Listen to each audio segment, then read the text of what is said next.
Hello. So let's do a bit of an update, shall we?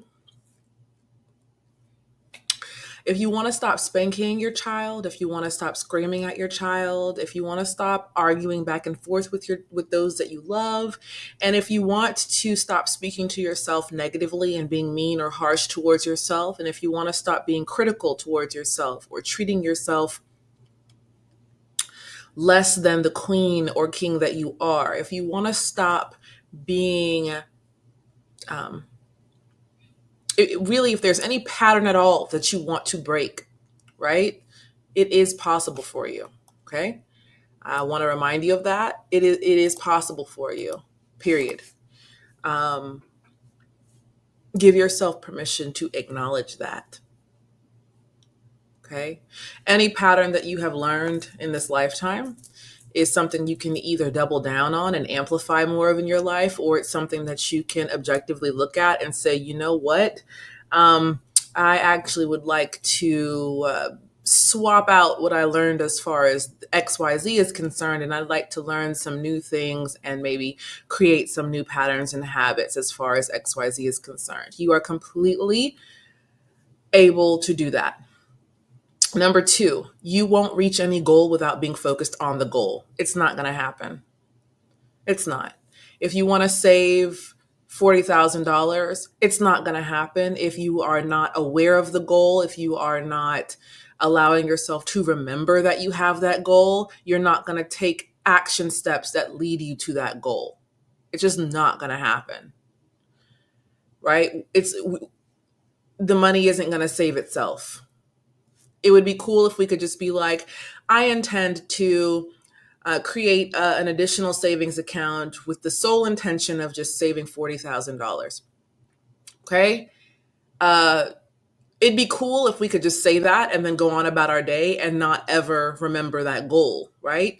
But the money isn't going to save itself. I'm actually going to have to take a percentage of my income or whatever I choose to do, however I choose to accrue that money. I'm going to then have to do that methodically and put the money in that account, right? Action steps are going to be required in order for that goal to be fulfilled. Right. And so that goal will not be fulfilled if I do not remember the goal in the first place. Right. You will not reach any goal without being focused on the goal. It's not going to happen. This is why it's so important to remind yourself of your intentions when you wake up in the morning. What is your intention for the day? What's the type of what's the type of energy you want to feel in your home when you walk through the door? When you wake up in the morning, what's the type of, how do I intend to communicate with the people I love today? Right? Before you walk into work.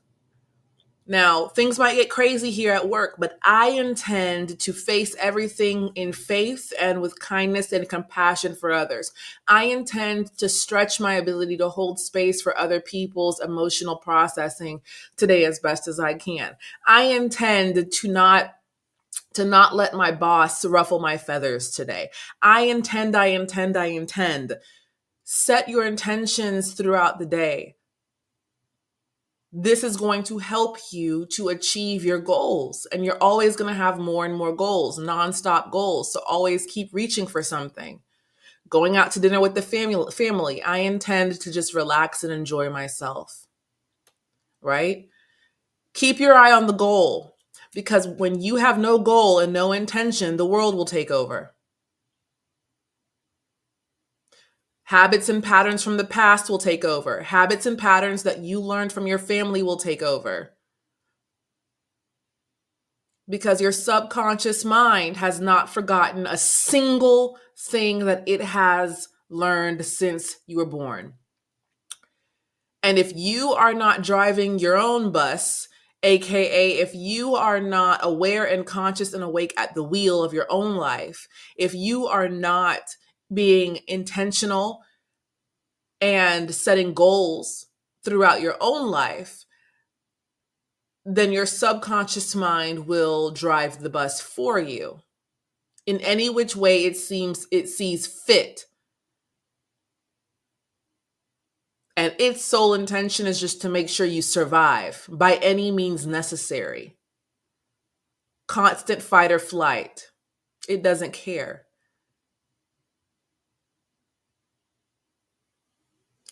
You want to make sure you have goals and intentions and that you give yourself permission to be aware of them throughout the day. This is going to let you experience what it's like to um, create your relationships in your life consciously, intentionally. Okay. The number three is growth is not comfortable. It's just not. Parenting from peace, it sounds cute and fluffy, but it requires growth. It requires you being committed and devoted to being aware of your thoughts, your behavior, and it requires that you sit with things that can be uncomfortable instead of projecting it onto others or suppressing it. Parenting from peace requires your commitment and devotion to peace above all else, choosing peace instead of war as often as you can remember to throughout the day. Why would we ever do that? Well, we won't. We won't do it if we don't see any type of benefit, right? Have you seen yet how much more powerful peace and relaxation, when you are at peace and when you are calm and relaxed and centered? Have you seen yet that that is when you operate more efficiently and productively, whether at work or in general? Have you seen yet that when you are calm and centered, you operate more from the genius and intelligent version of yourself versus when you are chaotic, feel full of tension, full of rage that's not being held space for? Have you seen yet the rewards that come with prioritizing your peace? Because it's not really until we experience that, it's not really till we give ourselves permission to acknowledge the power of our peace that we will start to prioritize it.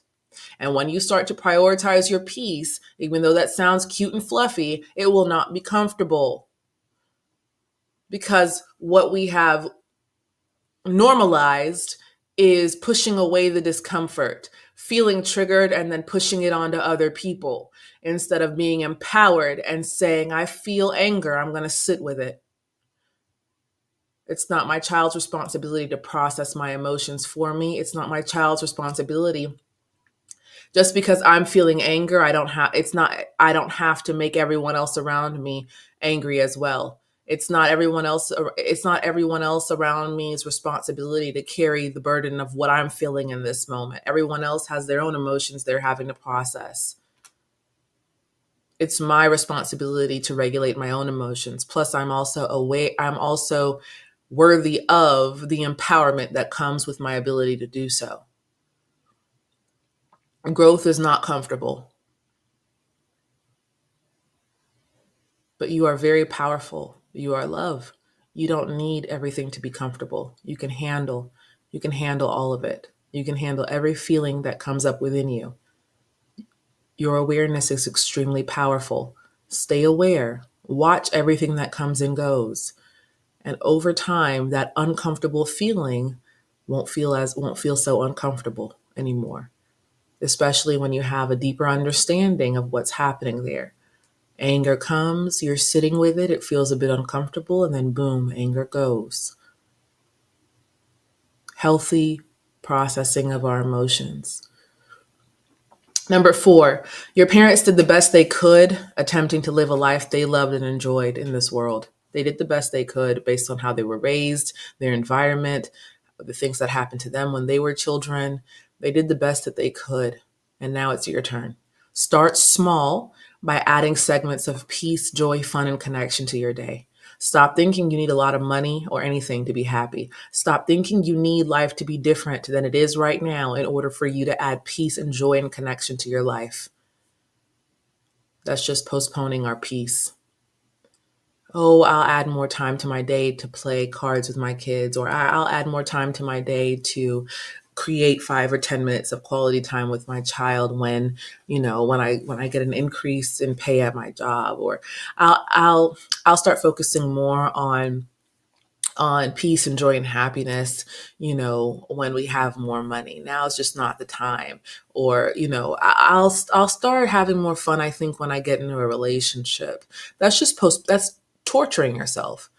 That's being codependent. That's needing life and things to be a different way in order for you to feel happy. That's postponing your peace and postponing your joy. Dare to have fun no matter what your bank account looks like. You're not only worthy of fun and joy and happiness when your bank account looks a certain way. You're not only worthy of fun and joy and happiness when you're in a relationship.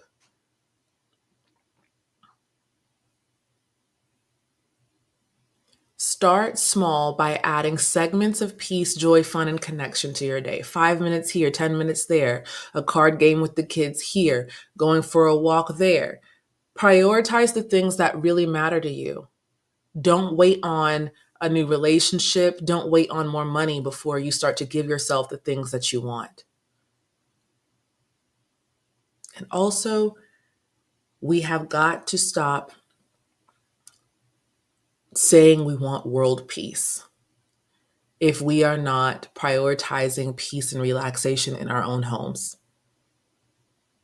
We have got to stop saying we want peace on this planet, peace among people, peace among communities, if we are not prioritizing relaxation and peace for ourselves.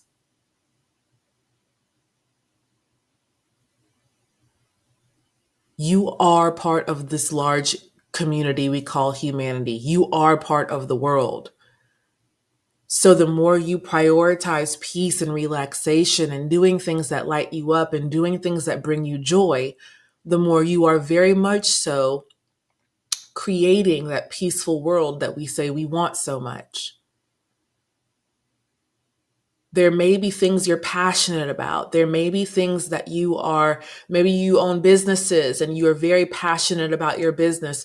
Or maybe there are things that you want to create in this world. Or maybe there are things you feel really, really strongly about. Maybe you really enjoy your job and you want to do the best job you can at work. This is all great. This is all great. But if you are not giving yourself permission to self-regulate, self-soothe, and enjoy life, enjoy nature, and to relax yourself and center yourself and ground yourself and feel peace and joy, if you won't give yourself the very thing that you say you want for the world, that you say you want for your family,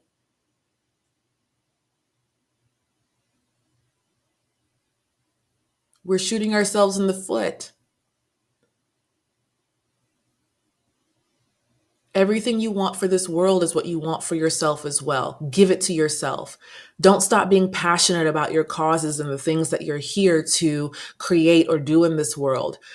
Being at peace and being relaxed doesn't mean that you're not going to be able to effectively do what you're here to do. It actually means you're going to be able to do it better than you could have ever imagined.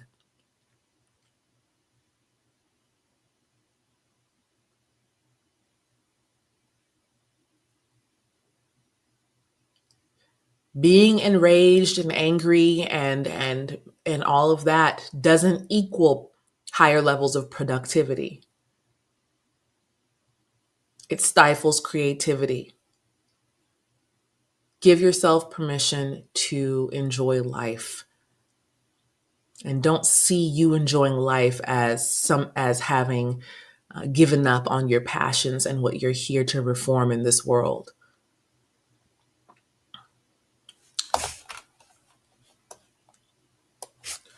Another thing that I really want to mention is when you are thinking negative thoughts, if you're watching this video, you're more than likely, this might not resonate with some, but this is going to resonate with a few.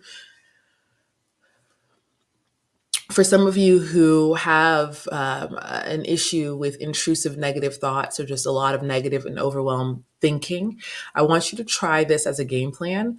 When you have negative thoughts that are appearing, ask yourself, where did this negative thought come from? It's not meant to give you an actual answer, but it's just meant to really kind of like stop it in its tracks. Where did this negative thought come from? Did I choose to think this mean thought about myself? Or did I choose to think this mean thought about so and so? Right? Because I want you to start to experientially see more and more how thoughts come and go. 20,000, 30,000 of them every day. Thoughts come and go. You get to choose which ones you give a lot of time and energy to. Treat your attention as if it were love. The things you give your attention to are quite often, most of the, I want you to practice, if you feel inspired to, and if it resonates to, treating your attention as if it's love. The things that you give your attention to is basically you expressing love for the thing. It's like watering a plant, but you do that every day with your attention. The things you give your attention to are going to get bigger and bigger and bigger and bigger and bigger and bigger, right? So I want you to start recognizing that thoughts come and go. Where did this negative thought come from? I want you to stop associating yourself with your thoughts in the sense that when you think negative thoughts, I don't want you to continue to think that, identify with it. Recognize that you are the one that's aware of the thought that's coming and going. So you don't have to beat yourself up about having a negative thought. We all have them. They come and go. It doesn't define you. No negative thinking defines you. Thoughts come and go. You get to choose which of those thoughts you water with your attention, aka with your love. Okay? So treat your attention as if it were love, and the thoughts you give your attention to as if you're loving them. Choose wisely which thoughts you show love to. It will impact your life greatly if you start showing love or giving your attention to thoughts that actually feel good to you. Okay? Holding space for the negative ones, watching them come and go. But that doesn't mean you have to water them with your attention. Number 9, instead of expecting things from your children and others, take all that you expect from others and ensure that you are giving it to yourself first. Are you giving yourself respect? Are you showing yourself respect? Cleanliness. You want your children to be clean. Are you giving yourself permission to be clean as well? Cleaning your home or cleanliness in the car, cleanliness in general. Trust me, the reason we want our children to be clean and to start cleaning up so much is because we enjoy a clean environment and you are worthy of a clean environment. And the more you give yourself all of the things that you want for your child, the more you are going to experience more joy and peace, right? We also expect kindness from our children. Okay. Are we being kind to ourselves and others? Because the more we give ourselves permission to be what we want our children to be, the more peace we're going to experience. Are you listening to yourself? Are you listening to others? We tell our children to listen to us. Are you listening to you? Listening to your heart, your intuition, following your gut, right? Not your thought forms, not the thoughts that come and go, but are you doing the things that you feel inspired to do moment to moment? Are you listening to yourself? Right? We want our children to be authentic. Are you giving yourself permission to say yes when you feel yes and no when you feel no? Are you giving yourself permission to have faith, to be optimistic, to see the silver lining in situations where we could be negative or pessimistic? Are you giving yourself permission to choose positivity, to choose infinite possibilities, to choose to recognize that anything is possible for you? Are you choosing joy? Are you choosing peace? Are you also remembering that you are a student of life? Right? We want our children to go learn. Are you still learning? Are you still giving yourself permission to learn things that really light you up, to learn more, to remember that you will always be a student, that we are always students of love, students of life? Are you remembering that we are also learning and growing just like our children are? Right? So instead of expecting all of this from your children, make sure that you are giving yourself the things that you expect from your children, because you expect these of your children because they're also things that matter to you. And number 10, have fun, relax, take it easy as best as you can. Treat each day as if it could be your last. I'm telling you. Treat each day like it could be your last, while also remembering that you could have 50 or more years left. Hold space for both polarities. This could be my last day alive.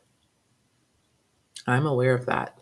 I make sure to be aware of that. I have to. You know why? Because oftentimes when you say that to most people, they're like, whoa, she's morbid. Like, why is she thinking about that? Why would she say something like that? That's horrible. I have a few people in my life who also operate similarly, and who me saying that too would not be weird or odd. But as far as the collective is concerned, most people still would be taken aback by hearing that, because as a collective, we've been programmed and conditioned to only focus on death when it happens and to act completely and totally shocked when it happens. Why? Because we've been programmed and conditioned to take each breath, each day for granted, to act like we are just going to wake up and have a chance to speak to our partner or our children the next day. We've been programmed and conditioned to act like we are going to be here for another 50, 60, 70 years. But the more that we give ourselves permission to remember that this could be our last day alive, the less likely we are to trip about small things. You see a couple socks on the floor in the kitchen, in the living room. You may have at one point been programmed and conditioned to lose your mind about the socks on the floor, to scream at your child from upstairs and say, come down and pick up these socks, and to like let that really knock you off your rocker for 45 minutes, and to go on like a little rampage about how the house is never clean, and to go off on everybody for about 45 minutes to an hour, because that's how what you grew up seeing people do. But when you give yourself permission to remember that today could be your last day alive, or the last day for other people in your life that you love, the more you give yourself permission to acknowledge that and to remember that, the more inclined you'll be to pick up the socks, to maybe just remind your child in the future calmly, like, I picked up the socks in the living room today.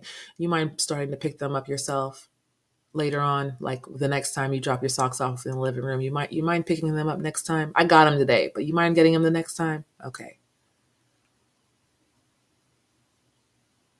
One of the biggest parenting hacks is remembering that all of this could be gone like that. But also holding space for the other polarity simultaneously, which is that we could also be here for another 50 or 60 or 70 years.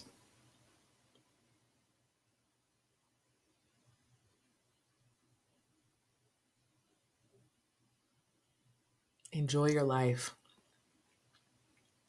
Either hold space for what feels icky, for those lower emotions, hold space for it so it can be released and be sent on its way,